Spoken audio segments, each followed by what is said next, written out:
And it's looking stinky for Vincent Keymer as well. I feel like he has gotten himself into a little bit of trouble here. There's bishop takes g6 and bishop f4. Oh my gosh, he might be losing the exchange.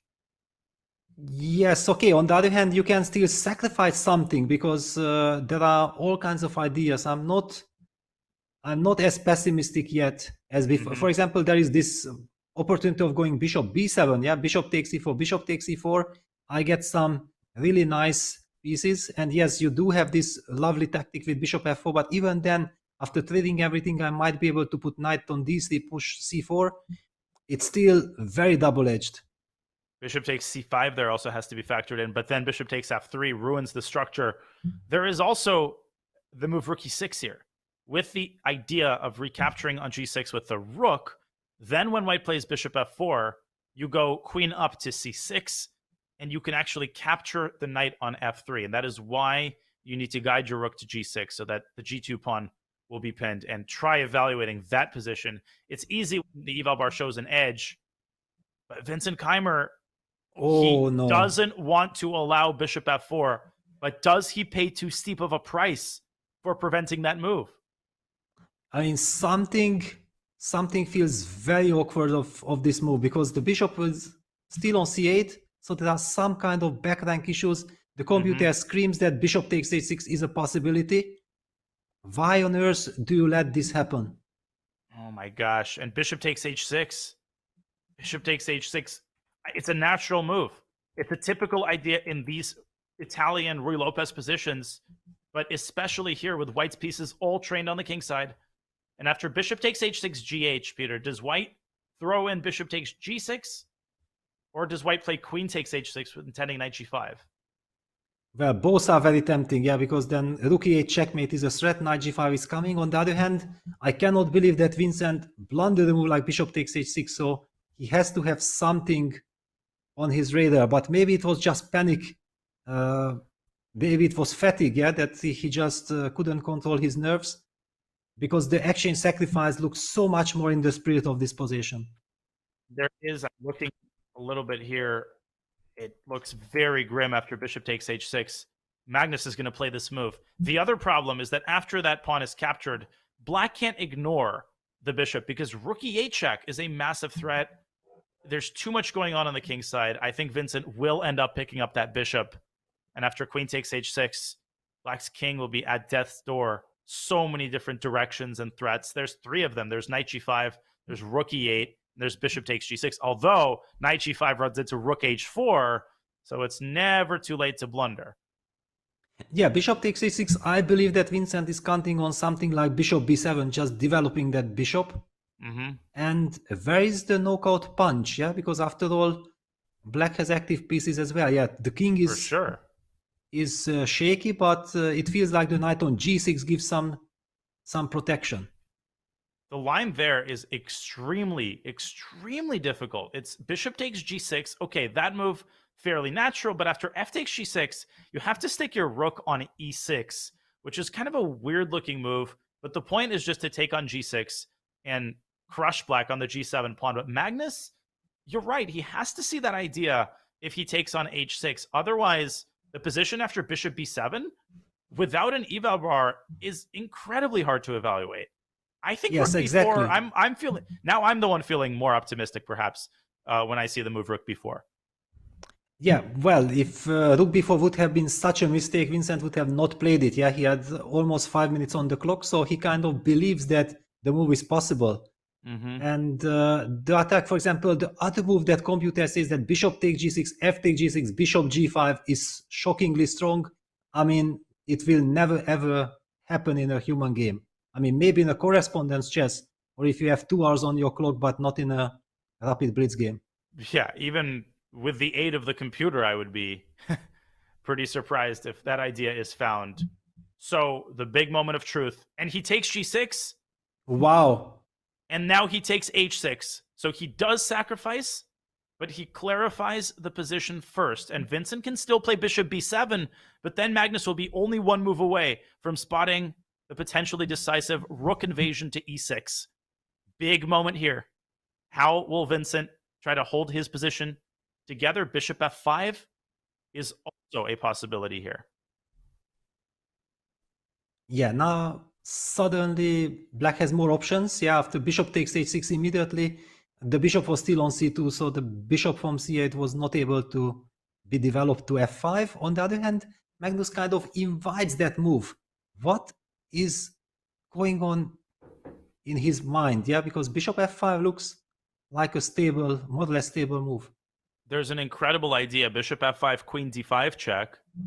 Seems to be strongly met by queen f7, but if you look at the rooks on b4 and b8, they're unforkable squares, and white's knight can travel via e5, which comes with a check after the queens are traded, to c6, and black drops the exchange. So that might be what Magnus is seeing against bishop f5. Maybe Vincent sees it as well and goes bishop b7, but there's too many squares that black has to defend here, and not enough pieces to do it with. Yeah, but that bishop f5, even like this, that I know that there is the fork and computer believes that this is strong, I'm still not that scared of that. I feel like my two bishops are giving me hope. Maybe finally the a file, that this rook from a1 can enter the game. That's the decisive factor. But yeah, all eyes on Vincent now, how he will deal with this moment. Body language, what does it tell us? Yeah, Vincent not feeling happy. I mean, definitely realizing that this is much more dangerous than he thought. Absolutely. And Magnus in full concentration mode, yeah? He just senses the moment that this is so important. Man. This is the ultimate high tension moment. It all comes down to this. They drew their previous game. The victor of this game decides the winner of the match. Will it be Magnus Carlsen? Can he finally convert a promising position on the strength of this lovely bishop sacrifice on h6, posing massive problems to Vincent, who has to decide, first of all, if he's accepting the sacrifice, which he likely will not. And if he doesn't, then his bishop on c8, will it go out to f5? Will it go to b7? Unfortunately, it cannot sit on two chairs. You would love for it to defend both d5 and e6, but obviously you cannot play bishop e6 because that square is now unprotected. That is why Magnus took the knight on g6, forcing the f-pawn away from f7. 2 minutes now for Vincent. Yeah, just few minutes, and I mean, the situation is very tough. Yeah, he goes bishop f5. I believe his hand moved, yeah, bishop f5 played. And the big question, because white does have this very thematic natural move, bishop g5, claiming advantage, yeah, because you are threatening rook e7. I wouldn't be surprised if Magnus would go for it, and he does. Yeah. Practically speaking, a very unpleasant move. Rook e7 is now the big threat. Queen d7 maybe to try to get the queens off the board at all costs. It looks like that has to be played. Yes, it has to be played, but then the white rook invades to e7 with the tempo, and potentially there is some bishop d2, bishop c3 regrouping as well, hitting the g7 pawn. And there are some mating threats there. If the rook takes on g7, driving the king over to f8, the knight from f3 can checkmate the king either on h7 or on e6. Man, this just starting to feel like it might spiral out of control. Maybe it already has. And it's definitely spiraling out of control on the clock. Vincent with 1 minute. And as great as he's been in low time situations, this might be the biggest challenge yet. Yeah, because his king is in danger. Yeah, that's the problem. It's not an endgame where you can somehow survive or you can listen to your instincts. Yeah, I believe he played queen d7. Another endgame. Magnus will take the queen and go rook e7. This is the best opportunity he's got to get into this endgame. The best version, because he establishes that rook on the 7th rank with tempo. Yes, and then this bishop d2, bishop c3 is the key. Yeah, that rook enters to e7, seemingly everything is protected, but the bishop falls back and eventually landing on the long diagonal. Of course, black might try to sacrifice the exchange on c3 and hope for the best with his two bishop. But with the time, if it would be opposite, yeah, that it would be Magnus down to 1 minute against 3 minutes, then I would say that yes, you sacrifice the exchange and you look for practical chances. What do we see? Did Magnus? No! Of course. All right. Shocking, but he's still better. That's the thing. Queen c3, yes, objective mistake, but Vincent's king is in such danger here. and it's so easy to blunder. Rook c4 walks into knight e5. That's one example. He goes rook e4. Best move. Dousing the flames of the attack with rook e4, trying to trade as many heavy pieces as possible. Quick update, Ivanchuk will win his game with 99% certainty against Vahapsanal and advance. But this is the game of the round. Shocking. Yes. Yeah, there is so much tension, but we can see that probably Magnus feels like Vincent is so stubborn in endgames that I want to checkmate him. Yeah, if we trade the queens, he might survive again. Yeah, it's typical mind games. You play against your opponent, you carry the emotions from the previous games, and he probably feels like with 1 minute on the clock, for the black side and this king on g8 will never feel safe because of the g5 square. There is a potential of white knight from f3 landing on g5, and there is no safety for the king. There's a certain irony to all of this. Normally, you find other players afraid to go into an endgame against Magnus, and here maybe it's the role reversal. Magnus kind of reticent to go into the endgame against Vincent, who's been saving one endgame after another and defeated Magnus, showing great technique, of course, in game one, but that was a totally different kettle of fish. There, Magnus basically entered the endgame in a hopeless position. What do we have here? 2 minutes for Magnus. We haven't talked about his clock, but how does he continue to nurture the initiative? Rook takes e4, bishop takes e4, queen e5 is a fork, but the rook from b8 can slide over to e8, protecting the bishop on e4. Very important detail. And is Magnus running out of productive ideas here?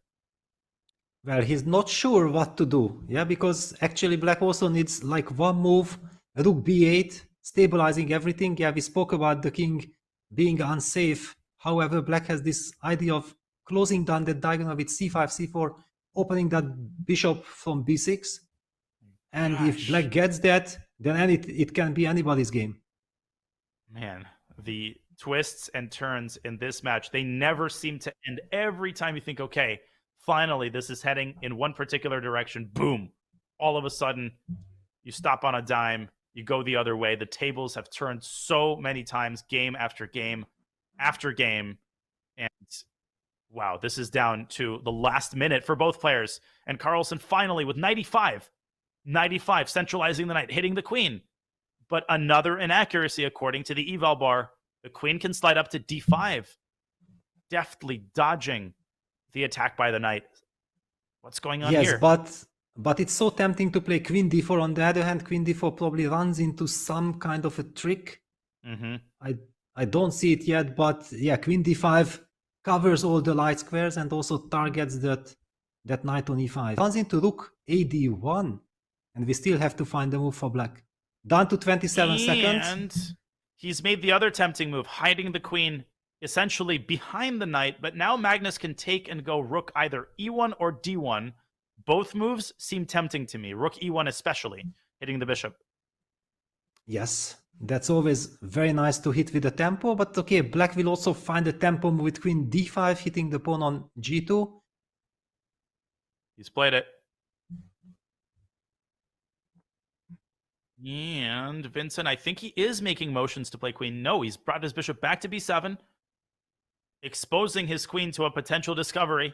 And knight f3 might be a nasty little move because queen c3 to b3 is a potential check if the black queen leaves this diagonal. And Magnus sees this as opportunity. Yes, of course, instantly. Yeah, one should have not opened the e-file. Knights. Oh no. Knights almost, yeah, queen c4, it's almost only, basically it's the only move, but it also runs into queen e5 tempo. I mean, so many things are wrong with this bishop b7 move. This is looking grim yet again. Only move not to lose, because queen d5, rook e7 is game over. You will not be able to defend g7, and he finds it, and he might have to hold yet another endgame with almost no time on his clock. Well, but it's not a given that Magnus, knowing what he has done so far in this game, he will not trade the queens.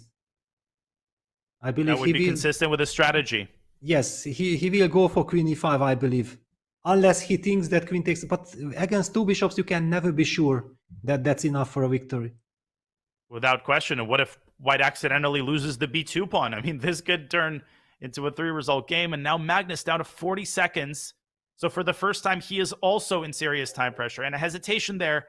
You're absolutely right, Peter. The queens stay on the board. The rook on b8 is hanging, and it will likely move to f8. That seems like the most natural move to me by far. Yes. Yeah, and also, queen d6. Yeah, queen d6, very strong, hitting that bishop on b6, the vulnerable bishop. I mean, where do you hide it? What do you do? Very tough, and down Bishop to 20 seconds. Bishop a5, rook e7. Try defending that with no time on the clock. He takes on f3, trying to simplify the game. Not a bad move. GF. Yes, GF. But look at White's king. White's king is super safe. Yes, at least this monster knight is eliminated. Bishop a5 had to be played on the board. Where does Magnus tuck his rook away? Does he go rook e7? Does he go rook e3? Now a tough decision for Carlsen. Rook e4. Rook e4, hitting the queen. Yes, very strong move. Queen f7, that's the natural move. Queen b3. And bishop e3, going after black's queenside pawns. And g6 is now hanging as well. Oh man, this is so nasty. Yeah, the bishop on e3 is a brilliant stabilizer, protecting the weakness on f2, making sure that your king will be super safe. That's what matters the most in time trouble. With 13 seconds, Vincent defending c5. Magnus could take g6. He could make the prophylactic move king g2. Particularly unpleasant because the king is the safest on the board if it sits on g2, surrounded by that cocoon of pawns. Yeah, what by will the Magnus way, choose here? By the way, queen takes g6 runs into queen d1 check, and suddenly black gets counterplay against the f3 pawn. Typical Magnus. Applying so much pressure. 18 seconds. Vincent with a very unpleasant position. His back against the wall. He's fidgeting with the pawn. He's down to 10 seconds. How do you hold this position? And he goes back to f7 and back to e8. Only moves. Only moves. Yeah, but still so scary. On the other hand, White needs a knockout punch because there is a very big drawish margin in any kind of endgame with all these double pawns. For sure. Queen d5 check, rook f7 is a saving grace because if you move the king to the h-file, you get checkmated with rook h4. And Magnus will probably move his rook. Will he move it to g4, to e4? Not easy to find a knockout blow. And now he's actually down on the clock with 20 seconds himself. Yeah, rook g4 runs into rook f6 tempo defense. Yeah, that's kind of annoying in time trouble. You don't want to let that happen. He takes it, and he's going to take g6 and go a pawn up, but obvious chances for Vincent, who's got the more mobile pawn majority on the queen side. c4 maybe. Start pushing. Yeah, he needs to open up that bishop, but on the other hand, then his pawn on b5 will be vulnerable. Still a very difficult position. Yeah, he has to push it, but no, he didn't. He played queen f7. Okay. Queen Gives c6. the chance queen c6. No, queen g5. Okay. Still so nasty for black. It's so easy to drop the b7 pawn. And Magnus could try to get his bishop, Peter, to the e5 square and apply more pressure on g7. Feels, oh, Vincent's blundered the pawn. Well, he couldn't really defend it, yeah, because the pawn on b5 was hanging, and now we are getting down to this queen endgame where Magnus, I think, is absolutely a beast and the best in the world. I don't think that anyone in the history of chess has played the queen endgames as good as he. How does White win this? Does he advance his h-pawn? Obviously, if White can force a queen trade, he wins, but Vincent isn't going to let that happen easily. He will try to keep checking the white king as much as possible. And the white king is vulnerable along the g-file, so this is not an elementary win at all for Magnus. Well, I feel like White's queen needs to be placed on e4. Yeah, he's heading towards the e4 square. Then it protects everything, takes away incredible vital squares from black, and slowly advances. These double pawns actually beautifully protect White's king. Indeed. Vasily Ivanchuk has won. And Yashistov Duda will hold, so he will advance as well. But we will get a 5+3 in the Wang Hao Svane match. And Magnus starting to advance the h-pawn. It feels like this game is almost over. It feels like Magnus knows exactly how he's going to convert. He's got the target position in his mind. And he's got plenty of time on his clock now as he's built up over a minute. And he also had time to take his water. Yeah, this illustrates that he believes that this is winning now. Mm-hmm. H4, H5, and the death knells starting to ring for Vincent. This is feeling pretty hopeless now. 2 pawns down. His king is safe. Yeah, not looking good. Yeah, I mean, king is going back to h8, trying to get out of checks. Because even some pawn endgame, yeah, if white sacrifices back a pawn with queen g6 but trades the queen, it could easily simply be winning with the double pawns.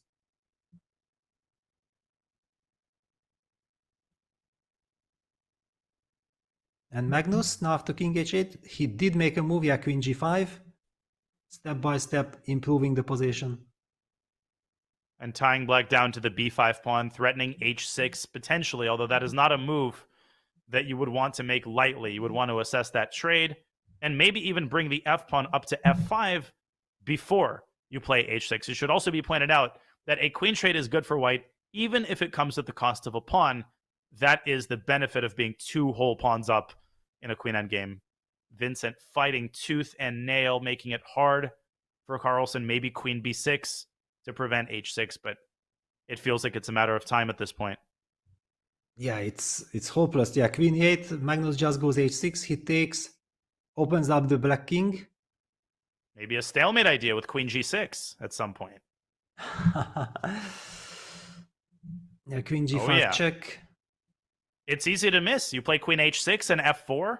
No. But there are scenarios.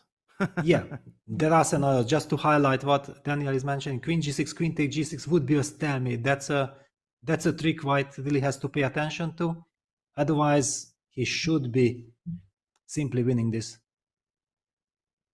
King up to g3. Vincent basically in Zugzwang.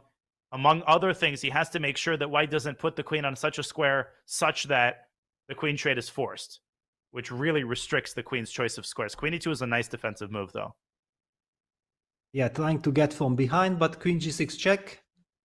King f8.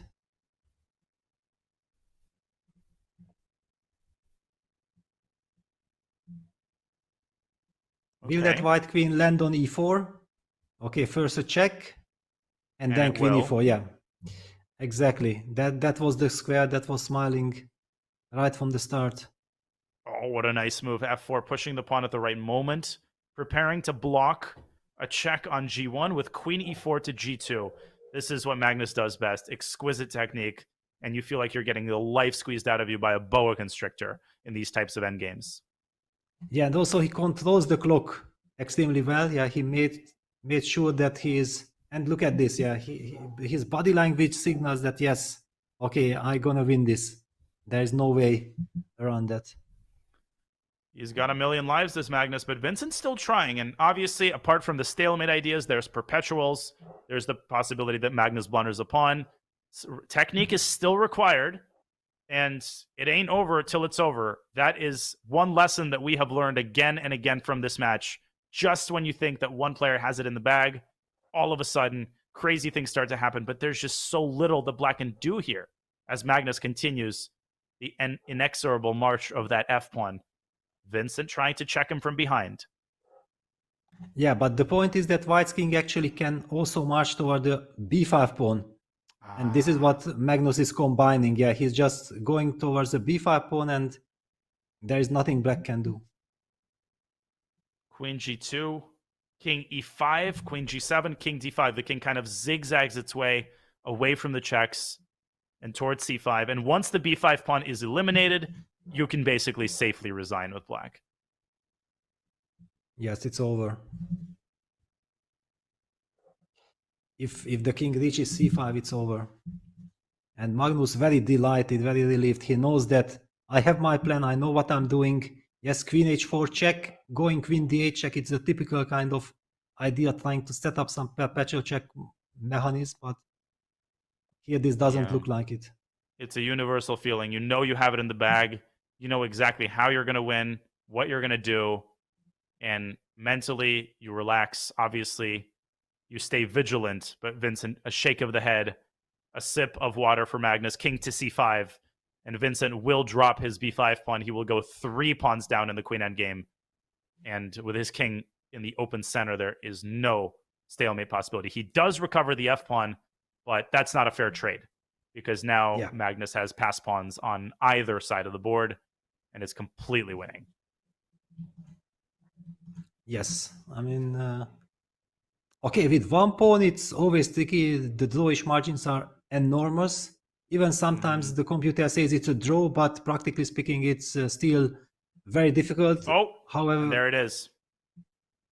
Queen c4 check and the handshake. Wow, what a fight. Incredible. A fitting conclusion to a struggle between two gladiators.